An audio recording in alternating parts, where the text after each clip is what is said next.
यकीनन आतंकवाद को लेकर, पाकिस्तान को लेकर, कश्मीर पर भारतीय रुख को लेकर मोदी का ट्रंप कार्ड चल गया यकीनन। मगर नौकरियों, निवेश, इन तमाम मुद्दे हैं जिन्हें संबोधित किया जाना बाकी है। H1B वीजा को जॉइंट स्टेटमेंट में जगह तक नहीं मिली है। क्यों? ये सवाल मुंह बाहे खड़े हैं जिनके जवाब दिए जाने बाकी हैं। मगर बड़ी बातें क्या उभर कर आईं, आइए सीधे रुख करते हैं हम ज्योति का। जी हाँ, कई सवालों का जिक्र आपने विस्तार किया जिसके जवाब नहीं मिले हैं और जिस पर आप चर्चा भी करें। लेकिन बड़ी बात है, आपको बता दें कि भारत और अमेरिका परस्पर संबंधों के लिए ये महत्वपूर्ण मुलाकात थी।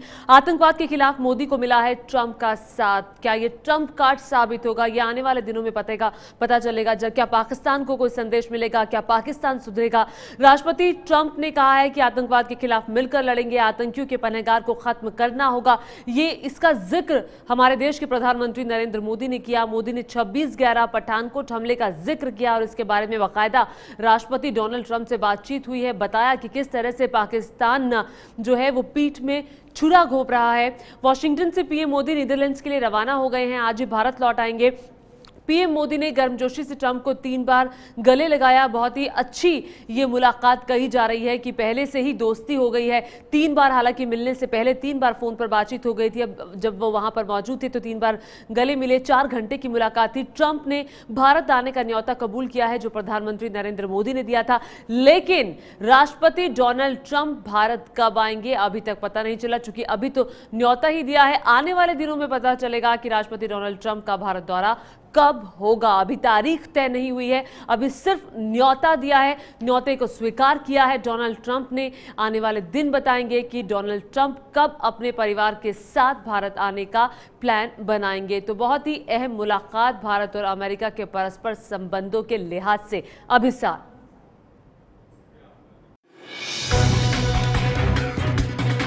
We will destroy radical Islamic terrorism. आतंकवाद से लड़ना, पनाहगाहों को समाप्त करना हमारी सहभागिता का एक महत्वपूर्ण भाग होगा।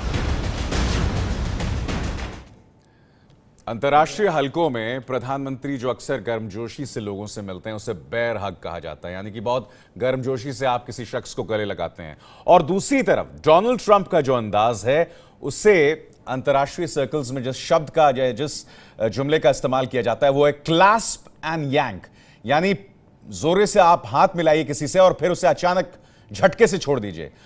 आज अगर दोनों के अंदाजे बयां की बात करें, ये देखिए, प्रधानमंत्री ने खुद आगे बढ़कर गले लगाया, यह प्रधानमंत्री का बयान है। फिर उसके बाद उन्होंने दोनों हाथों से उनका हाथ पकड़ा। तो गर्मजोशी यकीनन प्रधानमंत्री नरेंद्र मोदी की तरफ से ज्यादा दिखाई देती है। और 3 बार प्रधानमंत्री जो हैं गले मिले। डोनाल्ड ट्रंप का अंदाजे बयां नहीं है इस तरह से गर्मजोशी से मिलना। जैसे मैंने कहा, जिस शब्द का इस्तेमाल किया जाता है या जिस जुमले का इस्तेमाल किया जाता है उनके स्टाइल को लेके, उसे क्लैस्प एंड यांक, यानी गर्मजोशी, पकड़िए उसे तेजी से, जोरों से पकड़िए और फिर झटके से छोड़ दीजिए। कमर आगा हमारे साथ बने हुए हैं। कमर आगा, 2 बिल्कुल मुख्तलिफ अंदाजे बयां मिलने के क्या कहेंगे आप इसके बारे में?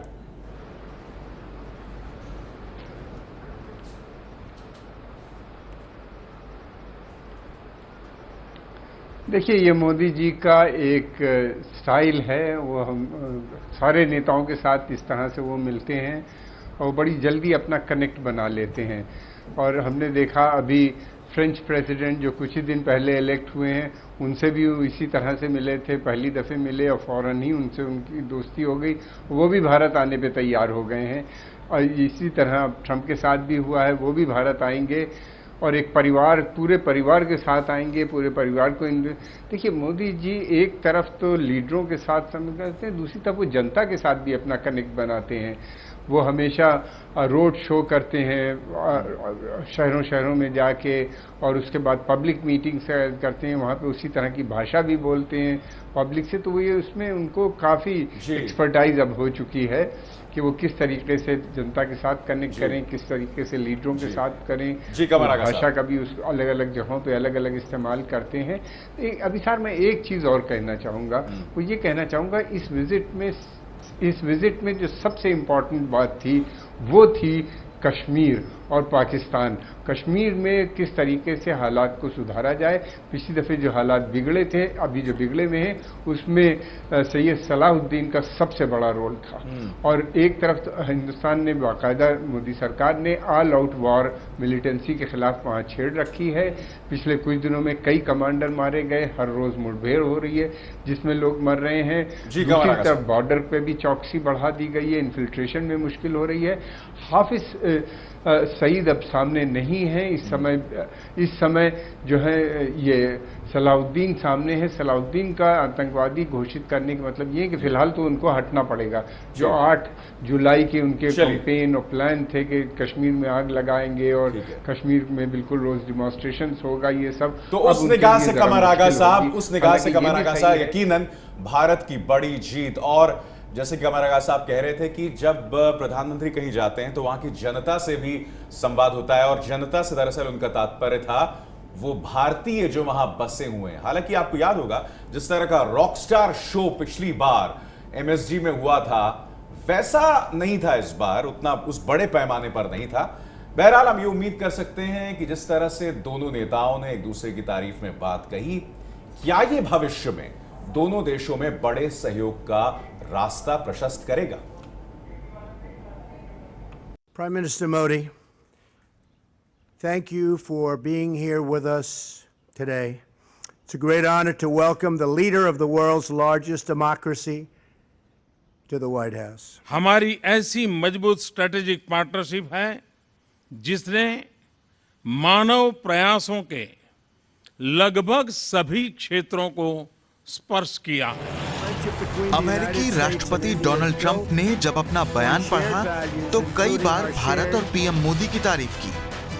I am thrilled to salute you, Prime Minister Modi, and the Indian people for all that you are accomplishing together. Your accomplishments have been vast. India has the fastest growing economy in the world. We hope we're going to be catching you very soon in terms of percentage increase. I have to tell you that. We're working on it. In just 2 weeks, you will begin to implement the largest tax overhaul in your country's history. We're doing that also, by the way. अमेरिकी राष्ट्रपति ने अपने बयान में कहा कि भारत के साथ संबंध से अमेरिका में रोजगार के अवसर बढ़ेंगे। I look forward to working with you, Mr. Prime Minister, to create jobs in our countries, to grow our economies, and to create a trading relationship that is fair and reciprocal. It is important that barriers be removed to the export of U.S. goods into your markets and that we reduce our trade deficit with your country. वहीं PM Modi ने कहा कि make in India और make America में कोई विरोधाभास नहीं है। मेरा न्यू इंडिया का विजन तथा राष्ट्रपति ट्रंप का मेक अमेरिका ग्रेट अमेरिका के विजन में निहित कन्वर्जेंस हमारे सहयोग के नए आयाम पैदा करेगी। मेरा यह स्पष्ट मत है कि एक मजबूत और सफल अमेरिका में ही भारत का हित है।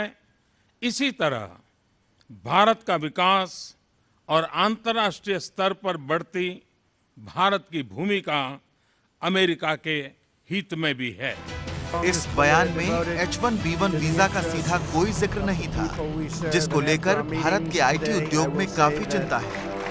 वॉशिंगटन डीसी से संवाददाता विकास भदौरिया की रिपोर्ट।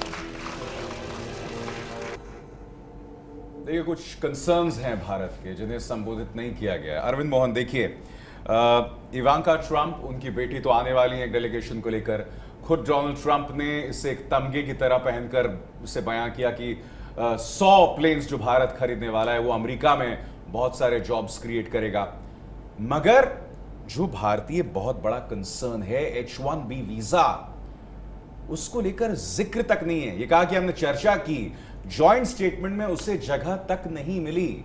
मुझे ये चीज चिंतित करती है। देखिए, अभिसार, असल में ये है कि अभी ये कोई भी फैसला वहाँ हुआ नहीं है। ये उनके राष्ट्रपति चुनाव के बयानों के आधार पे हम अटकल लगा रहे हैं और कंपनियां अपने फैसले करने लगी हैं। बाकी लोगों में डर है कि रोज़गार कम होंगे, लेकिन अमेरिकी सरकार की तरफ से अभी कोई पहल नहीं हुई है। और पहल का मतलब ये है कि फैसले फिर कांग्रेस के अप्रूवल के बाद ही होंगे। तो इसलिए आगे से हम उसको कहीं एक बड़ा मुद्दा बेमतलब अभी बना लें झगड़ा, उससे ज़्यादा जो इन्वायरमेंट वाली बात है जिस पे अमेरिका ने एक्शन लिया है और जो सीधे भारत को निशाना बना रहा है, वो मसला आना चाहिए था। लेकिन मेरा ये मानना है कि पहली यात्रा में अगर हम संबंधों को एक साथ जिस बराबरी पे हैं और जिस लेवल पे हैं, जिस गर्मजोशी पे हैं, अगर उसको बनाए रखते हैं तो ये अपने आप में एक उपलब्धि है। क्योंकि अमेरिका अगर आपके साथ बना रहेगा तो इकोनॉमी में और वर्ल्ड पॉलिटिक्स में आपकी जगह मजबूत रहेगी। अभी एक ऐसे प्रोविज़न पे जो सिर्फ चुनावी बयान है, उस बात को आगे बढ़ा के झगड़ा मोल लें। बिल्कुल, हमें ये भी देखना होगा दबाव जरूर बनाना चाहिए। अमेरिका और भारत किस तरह का सामरिक सहयोग कायम करते हैं, क्योंकि चीन और पाकिस्तान ये गठजोड़ और मजबूत हो रहा है। एक अरसे बाद कैलाश मानसरोवर जो हमारे तीर्थयात्री हैं वो जा रहे थे, उन्हें रोका गया और चीन ने इस बात की पुष्टि की है कि इसकी वजह दरअसल सीमा तनाव जो चल रहा है भारत और चीन के बीच वो है। तो ये काफी मायने रखता है, ये घटनाक्रम जो तनाव लगातार बढ़ रहा है, ऐसे में सामरिक सहयोग जो है काफी मायने रखता है। बहरहाल अमेरिकी राष्ट्रपति डोनाल्ड ट्रंप को इन्विटेशन दिया है जो उन्होंने सिद्धांततः स्वीकार कर लिया, मगर अभी तारीखों का ऐलान नहीं किया गया है। Yes, the Prime Minister extended a visit, both when he was, I think, speaking at the Rose Garden, but also at the end of his discussions. The President accepted it, but, again, I don't have a specific time. We will destroy radical Islamic terrorism. आतंकवाद से लड़ना, पनाहगाहों को समाप्त करना हमारी सहभागिता का एक महत्वपूर्ण भाग होगा। मुझे याद है विजय, जब पूर्व प्रधानमंत्री मनमोहन सिंह ने भी बराक ओबामा को कहा था कि we are not in the business of stealing American jobs, हम अमेरिकी नौकरियों को चोरी करने के धंधे में नहीं है। मैंने अक्सर देखा है जब नौकरियों की बात आती है तो अमेरिका का रवैया एक बहुत ही छोटी ज़हन है, छोटी सोच के तौर पर उभर कर आता है। आज जो पूरा घटनाक्रम दिखाई दिया, उससे आप इस बात की पृष्ठभूमि में कैसे देखेंगे? नहीं, आप बिल्कुल सही कह रहे हैं। आपको ध्यान होगा कि बराक ओबामा भी जब हिंदुस्तान आए थे और अमेरिका में जब बेरोजगारी दर थोड़ी बढ़ गई थी, तब भी उन्होंने कहा था कि वो चाहते हैं कि कम से कम 50,000 नौकरियां भारत की वजह से अमेरिका में हों।